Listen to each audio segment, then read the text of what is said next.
Sejam bem-vindos a mais um vídeo. É isso aí mesmo que vocês viram, ao vivo, CNN Brasil. Acompanhe o julgamento de Bruno Henrique do Flamengo, mais uma vez, adiado para quinta ou sexta-feira. É o país do jeitinho, né? A única coisa a abordar aqui na situação do Bruno Henrique é lembrar o que foi dito pelo irmão dele, né? Liga Nós.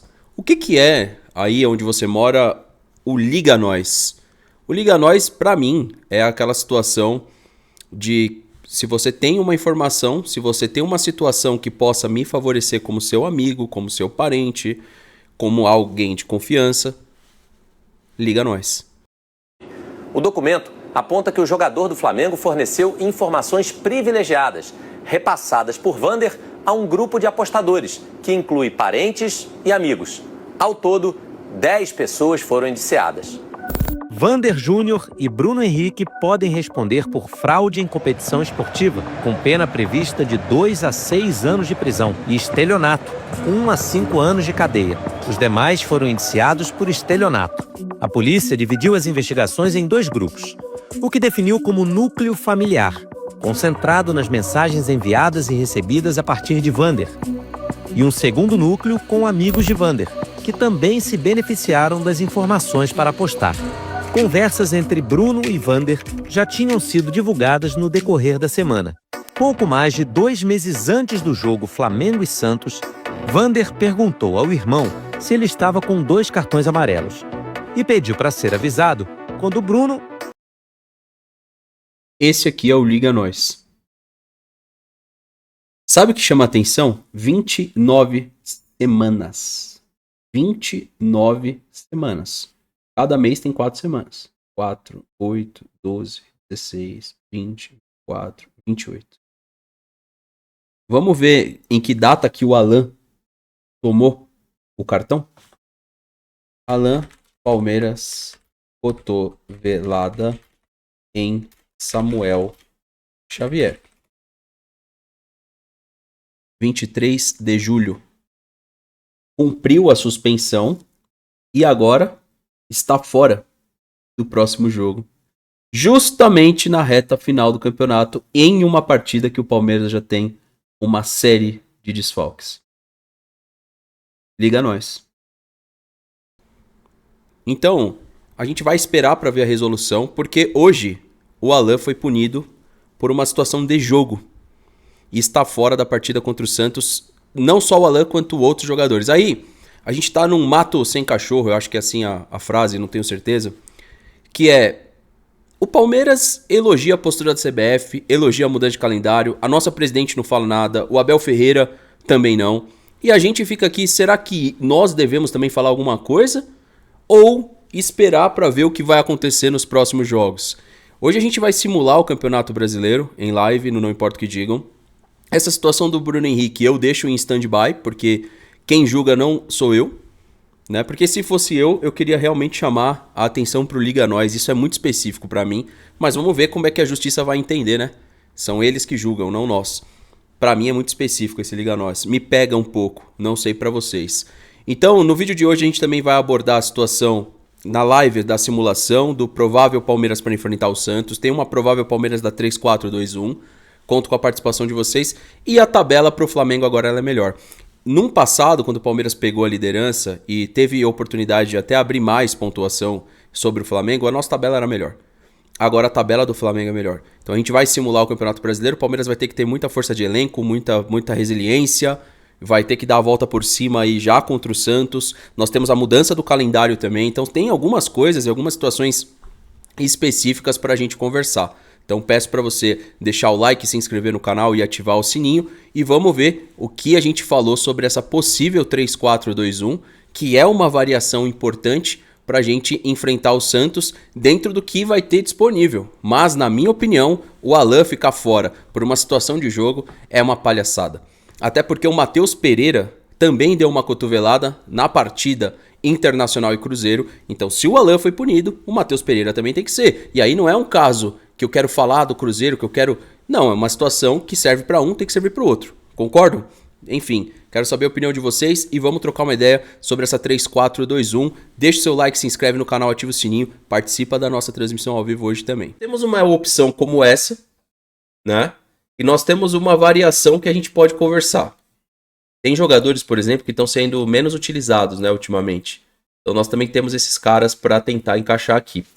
Essa formação mantém o goleiro e vem com os 3 zagueiros com uma adaptação que eu gosto, tá? Que é a adaptação de você ter um zagueiro lateral.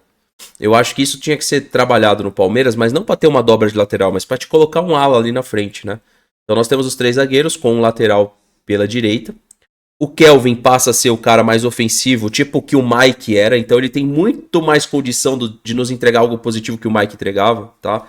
É a minha opinião. Acho que é possível o Kelvin jogar melhor, mais avançado do que mais recuado. Aí o Jefté lá na frente é onde começa uma situação de que é necessário? Eu acho que não. Mas o Abel vai acabar fazendo isso. Por quê? Porque ele vai dar rodagem pro cara. A gente já conhece o trabalho do Abel. Mas eu acho totalmente desnecessário o Jefté ali. Na minha opinião, você pode abrir o próprio Felipe Anderson ali. Você abre o Felipe Anderson e você avança o Veiga. Pra jogar Veiga e Maurício. Entendeu? Mantém o Aníbal Moreno. Tá? Só que você tira o Jefté. Você tira o Jefté e traz o Felipe. Traz o Felipe onde tá o Jefté, porque o Felipe já tá jogando ali. Né? Então assim... Você pode fazer isso, essa pequena adaptação. Ou mantém isso que tá aí. Se a gente só falar disso que tá aí na tela, dá pra vencer o Santos. Dá pra vencer o Santos. Entendeu? Essa adaptação aí dá pra vencer o Santos. O Bruno Rodrigues vai jogar o jogo inteiro? Não vai. Depois você vai ter que pensar numa troca. Certo? O que dava pra fazer também aí? Se a gente analisar, se vocês vão falar que eu tô maluco, mas eu não tô. Aonde estava jogando o Facundo Torres no começo?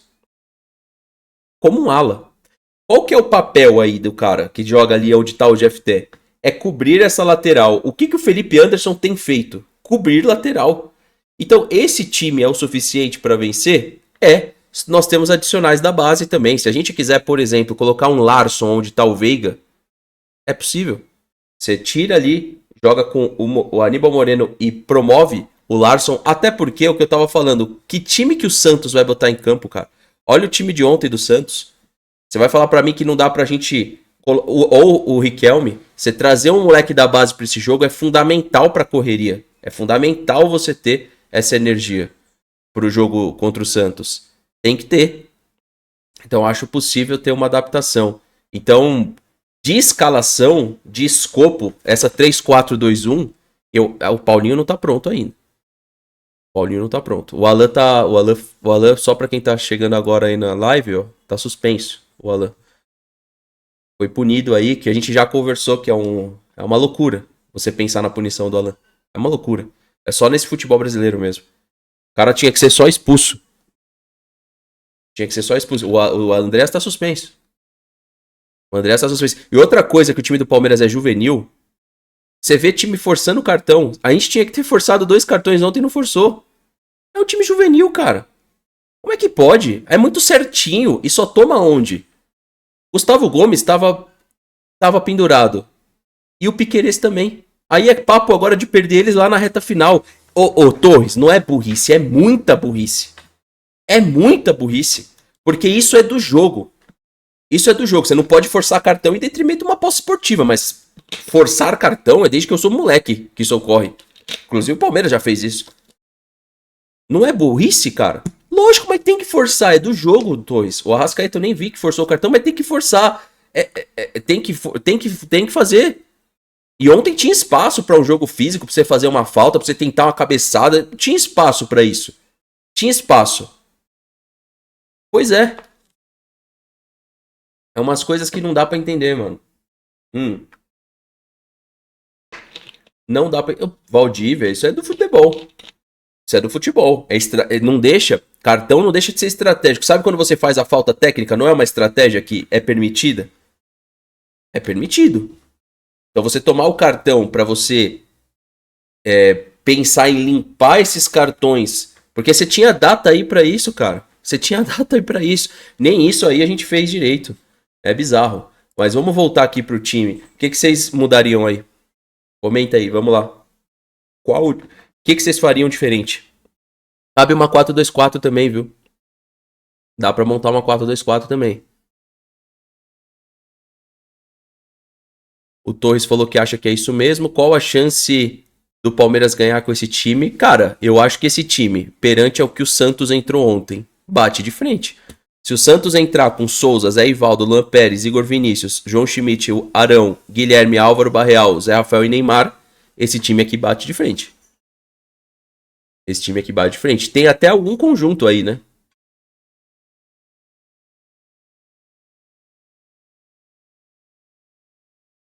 Mas aí é viagem, né, Pikachu? Aí é viagem, beleza, tua opinião, mas aí é viagem, né?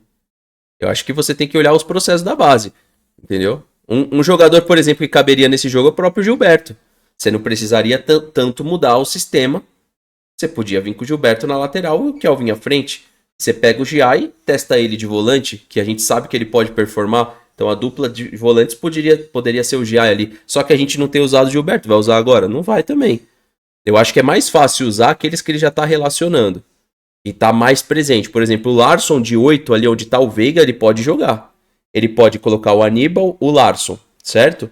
E trabalhar os meias pra frente. Essa equipe tem 3 meias, ela não é uma equipe, tá longe de ser uma equipe defensiva. Ela tem 3 meias, ela te dá um atacante, ela te dá um lateral que escapa, o outro lateral menos, né? E te dá amplitude. Essa equipe, ela, por muitas vezes, o Sampaoli jogou no Santos com esse sistema aí. Esse 3-4-2. Eu não gosto muito, pra ser sincero, mas pra ocasião, colocando 2 meias à frente de chegada, eu acho que pode funcionar muito bem.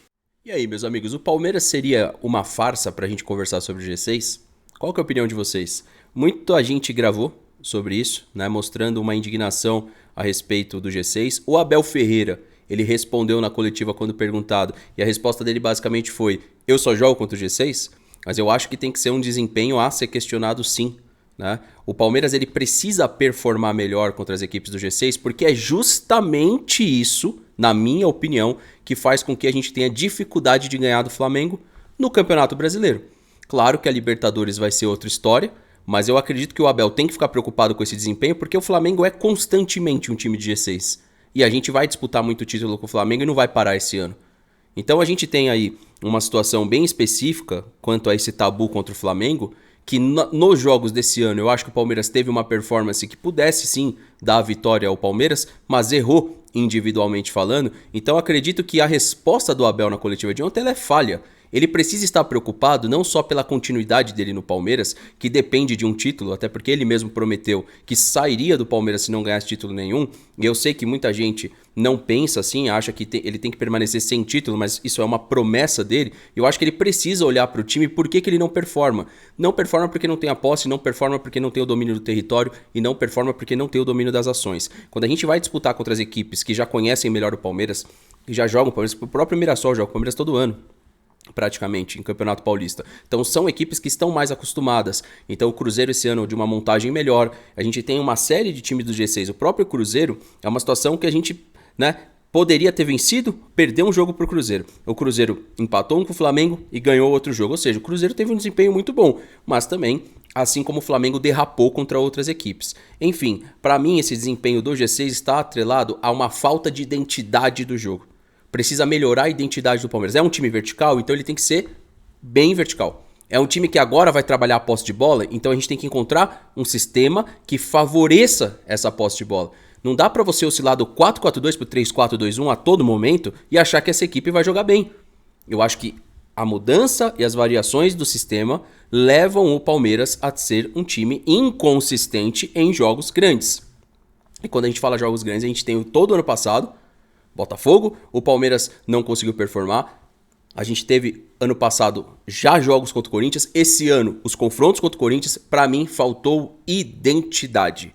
E é essa identidade que a gente precisa procurar ainda dentro do mês de novembro para final contra o Flamengo, que na data da gravação de hoje faltam apenas 19 dias para as equipes cumprirem esses jogos de Campeonato Brasileiro e se enfrentarem numa grande final. Claro, o Palmeiras levando essa final, eu acho que muita coisa vai estar explicada sobre o time do Abel Ferreira, que não consegue ser o protagonista, mas consegue dar a volta por cima. E me parece que vai ser mais uma vez um cenário da gente não chegar como super favorito, e sim não vai chegar como time a ser batido e talvez um time com alguma desconfiança pairando no ar de novo.